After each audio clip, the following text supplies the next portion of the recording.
반갑습니다. 네, 오늘 또 귀한 말씀으로 은혜를 나누고 저희도 함께 뜨겁게 기도할 수 있는 복된 시간이 되길 소망합니다. 우리의 인생에는 여러 가지 난제가, 어려운 문제가 있을 것입니다. 저에게 난제가 한 가지 있다면 짜장면이냐 짬뽕이냐입니다. 중국집에 갈 때마다, 음식을 시킬 때마다 짜장면을 먹어야 될지 짬뽕을 먹어야 될지 늘 고민이 됩니다. 근데 이것은 요즘에는 짬짜면이 나와가지고 어느 정도 해결이 되는 것 같습니다. 중국집 가면 우리가 또 한 가지 난제가 있죠. 탕수육을 먹을 때 소스를 찍어 먹을 것이냐 부어 먹을 것이냐. 그런데 이러한 논쟁은 정답이 없고 개인의 취향에 따라 먹으면 되는 문제입니다. 이 사진도 여러분 한번 보시기 바랍니다. 사진 하나 띄워주시고, 화장실 휴지거리에 휴지를 걸 때 어디가 앞일까요? 여러분 왼쪽부터 해서 1번 그리고 오른쪽 2번. 자, 우리 가정은 1번이다. 네. 우리 가정은 2번이다. 네, 2번도 꽤 있으시네요. 네. 우리 가정은 난 이거 처음 생각해봤다. 네. 저희 집은 1번입니다. 왜냐하면 제가 휴지를 걸기 때문에. 저희 아내랑 설교 준비하면서 이야기를 했는데 아내는 처음 생각해봤다고 하더라고요. 근데 이 문제가 트위터라는 한 SNS 상에서 게시물이 올라오면서부터 이슈가 되었다고 하는데, 어떤 여성이 화장실에서 찍은 사진을 소개팅 어플 프로필 사진으로 올렸습니다. 1년 동안 이 프로필 사진을 사용했는데 23명의 남성으로부터 연락을 받았답니다. 휴지가 잘못 걸렸다고.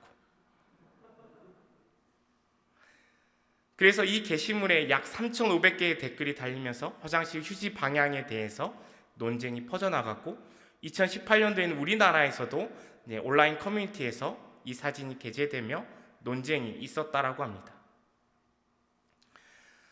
이러한 문제들을 보면 정답이 없습니다. 어느 쪽이든 다 상관이 없다고 주장하는 사람들이 있는데 어쩌면 그게 정답이지 않을까 싶습니다. 말도 안 될 수 있겠지만 우리 삶에 이와 같은 난제들, 어려운 문제들이 많이 있습니다.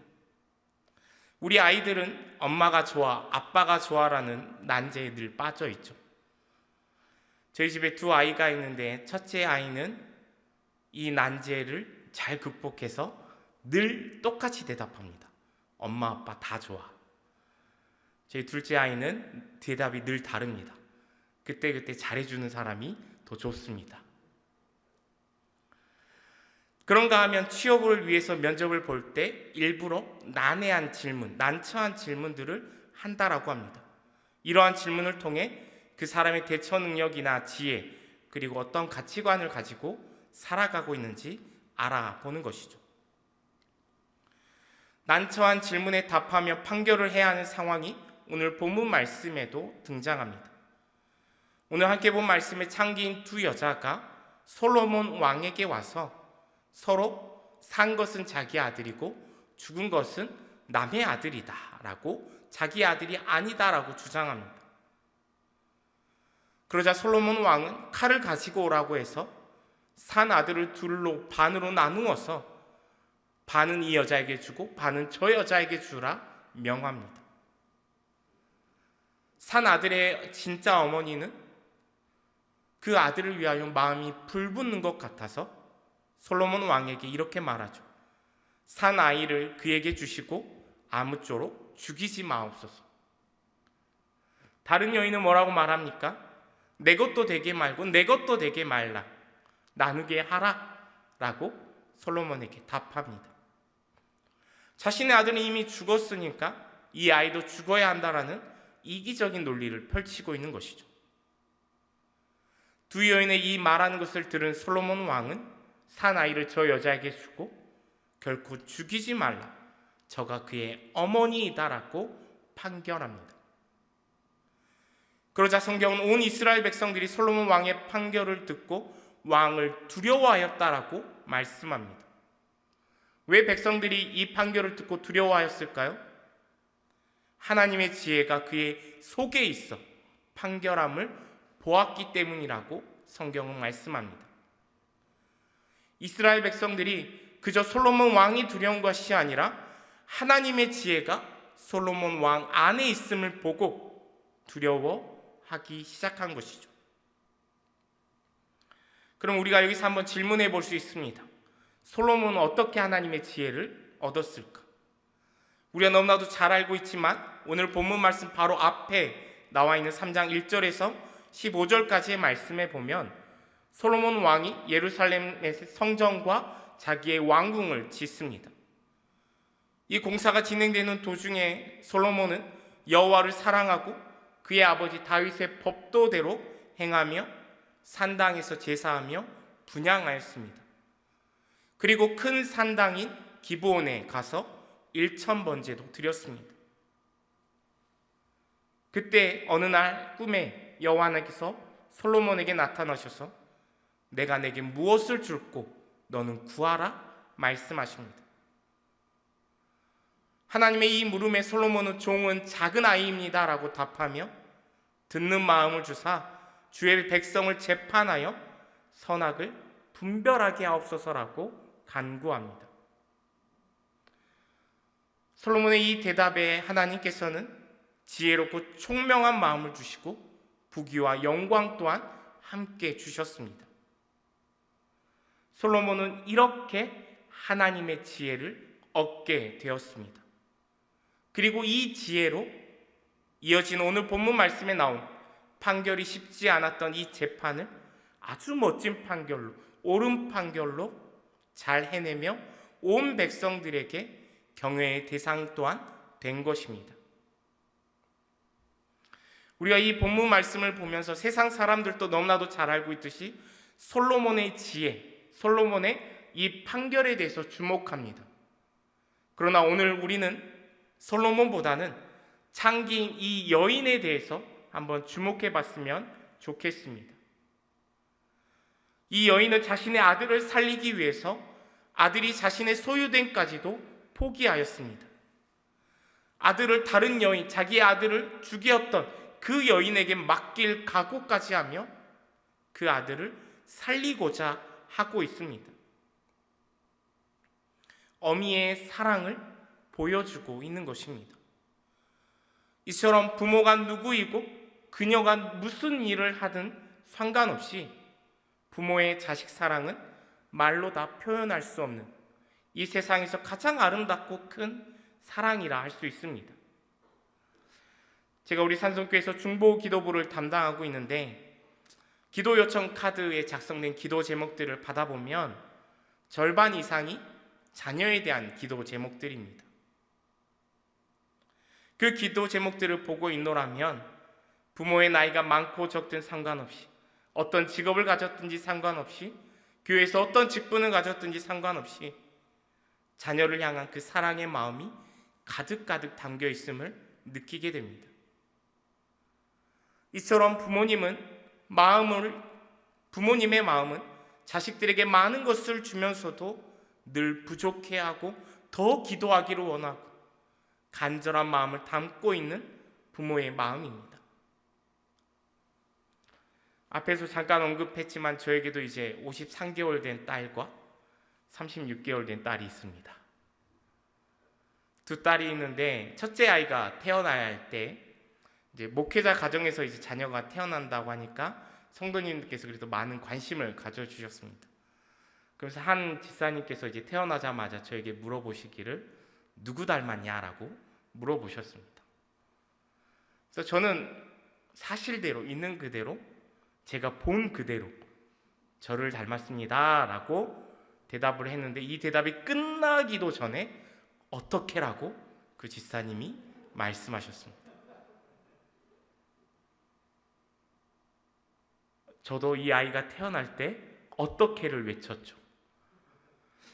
의사가 이렇게 아이가 이제 태어나는 순간 이렇게 들어서 이렇게 올리는데 머리가 먼저 보이는데 머리숱이 많습니다. 그래서 감사하게 생각했죠. 근데 그 다음에 눈이 보이는데 제 눈두덩이와 똑같이 생긴 겁니다. 어떻게를 외치는데 그 순간 코가 보이는데 제 코를 그대로 붙여놨습니다.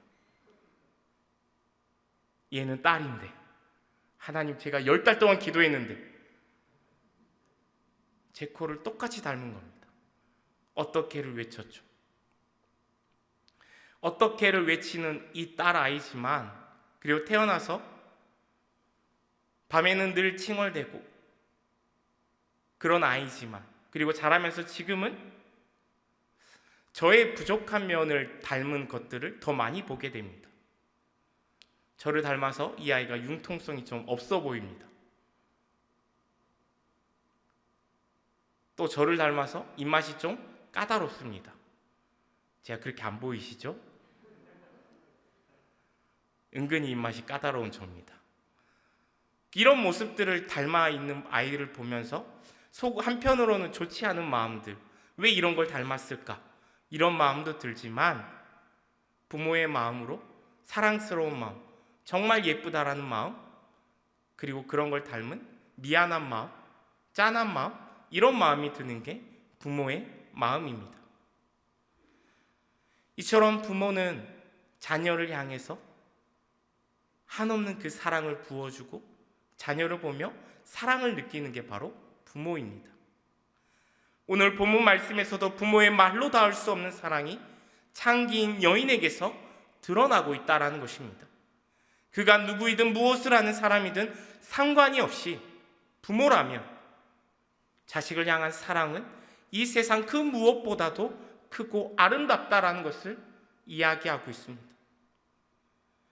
창기인 여인의 자식을 향한 사랑을 기억하면서 우리가 열왕기상 3장 말씀 전체의 구조를 한번 보면, 솔로몬이 하나님의 지혜를 얻었습니다. 그리고 그 지혜로 처음 한 판결이 바로 이 창기인 여인의 자식을 향한 사랑이 드러나는 재판이었다라는 것입니다. 아마 이 창기인 이 여인의 자식을 향한 사랑이 없었다면 이 재판은 성경에 기록되지 않았을 것입니다. 그리고 그녀의 사랑이 없었다면 솔로몬은 올바른 판결을 하지도 못했을 것입니다. 성경의 구조가 지금 이렇게 흘러가고 있는 것은 우연이 아니라 하나님께서 우리에게 분명히 이 구조를 통해서 말씀하시고자 하는 바가 있다라는 것입니다. 그것은 하나님의 지혜, 하나님께서 솔로몬에게 주신 그 지혜가 무엇이냐? 바로 사랑이라는 것을 말씀하고 있는 것입니다. 창기인 여인도 그 자식을 이렇게까지 사랑하는데, 온 세상을 창조하고 그리고 우리들을 창조하신 여호와 하나님께서는 우리를 얼마나 더 사랑하시겠느냐. 나 여호와가 너희를 이렇게까지 사랑한다, 이게 내 지혜다라고 말씀하시는 게 열왕기상 3장의 말씀입니다. 고린도전서 2장 6절 말씀에 보면, 그러나 우리가 온전한 자들 중에서는 지혜를 말하노니 이는 이 세상의 지혜가 아니요 또 이 세상에서 없어질 통치자들의 지혜도 아니요라고 말씀합니다. 하나님의 지혜가 이 세상의 지혜와는 다르다라고 말씀합니다. 다름을 말씀하면서 대조를 이루면서 세상의 지혜를 통해서 하나님의 지혜가 무엇인지를 우리에게 간접적으로 말씀해주고 있는 말씀이 본문입니다. 먼저 성경은 세상의 지혜가 없어진다라고 말씀합니다. 그러면 하나님의 지혜는 없어지지 않는 영원한 것이죠. 또한 이 없어질 지혜가 이 세상의 것이라고 말하는데, 하나님의 지혜는 저 세상, 곧 다가오는 세상인 영원한 세상의 지혜임을 말씀하는 것입니다. 더 나아가 이 세상에서 없어질 통치자들의 지혜라고 말하고 있는데, 이 말씀은 비록 이 세상은 사람 지도자들이 그들의 지혜로 다스리고 있지만, 다가오는 세상인 영원한 세상은 영원하신 하나님께서 하나님의 지혜로 다스린다라는 사실을 말씀하고 있습니다. 그러면서 이어지는 고린도전서 2장 8절 말씀은, 이 지혜는 이 세대의 통치자들이 한 사람도 알지 못하였나니 만일 알았더라면 영광의 주를 십자가에 못 박지 아니하였으리라 말씀합니다. 결국 성경이 말하고 있는 하나님의 지혜, 이 세상의 지혜와는 대조를 이루고 있는 완전히 다른 하나님의 지혜는 십자가에 못 박히신 예수 그리스도를 가리킨다라고 말씀합니다. 여호와 하나님의 지혜는 바로 예수 그리스도입니다. 예수 그리스도가 바로 우리를 향한 하나님의 지혜요, 하나님의 사랑인 것입니다. 우리 모두는 죄로 인해 죽을 수밖에 없는 존재입니다. 하루하루 죄에 허덕이며 사탄에게 이끌려 이리저리 돌아다니는 인생입니다. 한 번뿐인 인생이라며 그저 낭비하며 살아가는 인생입니다. 일상의 삶의 자리에서는 하나님을 잊어버리고 내 뜻대로, 내 욕심대로, 내 만족대로, 내 편리대로 살아가고 있는 우리네 인생입니다. 그런데 하나님께서는 그런 우리들을 포기하지 아니하시고 내가 너를 사랑한다라고 말씀하십니다. 그리고 예수 그리스도를 통해 그 사랑, 하나님의 지혜를 완성시키셨습니다. 하나님의 지혜, 하나님의 사랑은 이 세상의 것과는 완전히 다르다라고 말씀합니다. 이 세상은 우리를 인정해 주지 않습니다. 우리가 실수하고 실패하기만을 바랍니다. 우리를 정죄하고 우리를 억누르기만 합니다. 그러나 아무도 인정해 주지 않은, 거들떠보지도 않은 죄인인 우리를 향해 사랑한다라고 말씀하시는 게 우리 하나님이시고 하나님의 지혜인 것입니다. 그런데 고린도전서 2장 7절 말씀에 보면 이 하나님의 지혜가 은밀한 가운데 있다라고 말씀합니다. 우리도 삶의 자리에서 살아가다 보면, 또한 문제가 우리 앞에 닥치고 나면, 고통 가운데 서 있다 보면 하나님의 지혜가, 하나님께서 나를 사랑하신다라는 것이 느껴지지 않을 때가 있습니다. 하나님의 지혜, 하나님의 사랑이 은밀한 가운데 있다라는 것이죠. 그러면 우리가 이 은밀한 가운데 있는 하나님의 지혜의 사랑을 어떻게 깨닫느냐? 고린도전서 2장 10절 말씀은 오직 하나님이 성령으로 이것을 우리에게 보이셨으니 성령은 모든 것 곧 하나님의 깊은 것까지도 통달하시느니라 말씀합니다.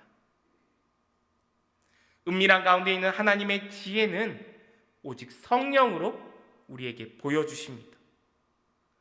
다시 말하면 예수 그리스도의 그 십자가 사랑은, 그 은혜는 오직 성령으로 우리가 깨달을 수 있는 것입니다. 성령이 아닌 육에 속한 사람은 깨달을 수 없습니다. 오히려 그 사람들은 하나님의 지혜를 미련한 것으로 봅니다. 그러나 예수님을 믿는 우리는 우리 안에 성령님이 거하시기에 은밀한 가운데 있는 하나님의 지혜인 예수 그리스도의 그 사랑을 바라볼 수 있으며 느낄 수 있으며 깨달을 수 있게 되는 것입니다. 누가복음 15장 말씀에 나와 있는 아버지의 재산을 받아 흥청망청 다 쓰고 거짓골이 된 아들이 있습니다. 아버지는 그런 아들을 마을 입구까지 나아가 매일같이 기다립니다. 그리고 아들이 돌아오자 그 아들의 행색은 생각지도 않고 그 아들을 꼭 끌어안아 줍니다. 그리고 너는 내 아들이야 라고 말합니다. 여호와 하나님의 우리를 향한 사랑이 바로 이것입니다. 우리가 어떤 행색이고 어떤 몰골을 하고 있는지 우리 하나님은 기억하지 아니하십니다.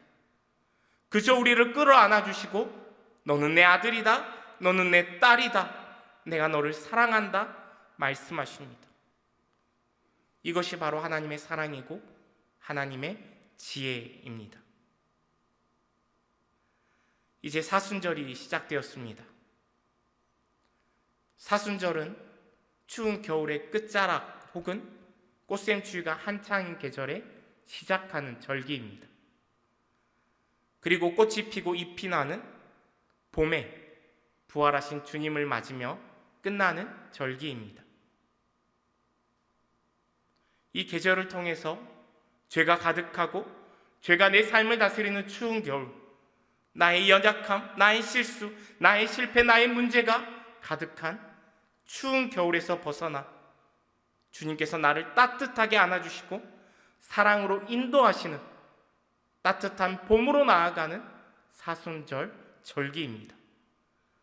이 사순절을 시작하면서 우리가 날마다 성령 충만함을 구하며 문제와 어려움 앞에서, 또한 이해할 수 없는 상황 앞에서 은밀한 가운데 있는 하나님의 지혜, 하나님의 그 사랑을 느끼고 깨달을 수 있기를 소망합니다. 하나님의 다음 없는 그 사랑으로 하루하루 승리하는 삶을 살아갈 수 있기를 소망합니다. 그리고 또한 이 사랑을 나만 느끼고 나만 경험하고 나만 알고 가는 것이 아니라 우리의 이웃들에게, 우리의 가족 구성원들에게, 함께 공동체를 이루는 우리 성도들에게 함께 그 사랑을 나누고 전할 수 있는 우리 모두의 복된 삶이 될 수 있기를 소망합니다. 기도하겠습니다.